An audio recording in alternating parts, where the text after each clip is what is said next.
જેતપુર ધોરાજી ગ્રામ્ય પંથકમાં સારા વરસાદને લઈ ભાદરબે ડેમમાં પુષ્કળ પાણીની આવક જોવા મળી। ભાદરબે ડેમ સાઇટ વિસ્તારમાં ભારે વરસાદને લઈ ડેમ સતત ઓવરફ્લો જોવા મળ્યો છે। તો ભાદરબે ડેમ ઓવરફ્લો થતા ડેમના 4 દરવાજા 2 ફૂટ ખોલવામાં આવ્યા છે। તો ડેમની ઉપરવાસના 10,830 ક્યુસેક પાણીની આવક સામે 10,530 ક્યુસેક પાણીની જાવક નોંધાઈ।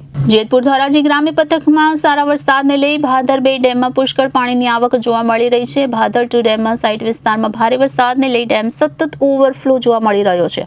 તો ભાદર ટુ ડેમ ઓવરફ્લો થતા ડેમના 4 દરવાજા 2 ફૂટ ખોલવામાં આવ્યા છે। તો ડેમના ઉપરવાસથી 10,830 ક્યુસેક પાણીની આવક સામે 10,530 ક્યુસેક પાણીની જાવક નોંધાઈ છે। તો ભાદરબે ડેમના 4 દરવાજા 2 ફૂટ ખોલતા નીચાણવાળા વિસ્તાર ઉપલેટા, કુતિયાણા, માણાવદર, રાણાવાવથી પોરબંદર સુધીના ભાદર નદી કાંઠા વિસ્તારના લોકોને નદીના પટમાં અવરજવર ન કરવા માટે તંત્ર દ્વારા સૂચના આપવામાં આવી છે। ભાદરબે ડેમ ઓવરફ્લો થતા ધોરાજી, ઉપલેટા, માણાવદર સહિત 67 ગામોને પીવાના પાણીનો અને સિંચાઈનો પ્રશ્ન હલ થયો છે। ભાદરબે ડેમ સતત ઓવરફ્લો હોય ડેમ કાંઠા વિસ્તારના ભોળા, ભલ ગામડા, ડુમિયાણી, ચીખલિયા, સમઢિયાળા, ઈસરા, લાઠ, ભીમોરા, મજીઠી, ઈસરા, તલગણા, નીલાખા સહિત ગ્રામ્ય વિસ્તારને સાવચેત કરાયા છે। Bureau report, Janadesh news, Jetpur.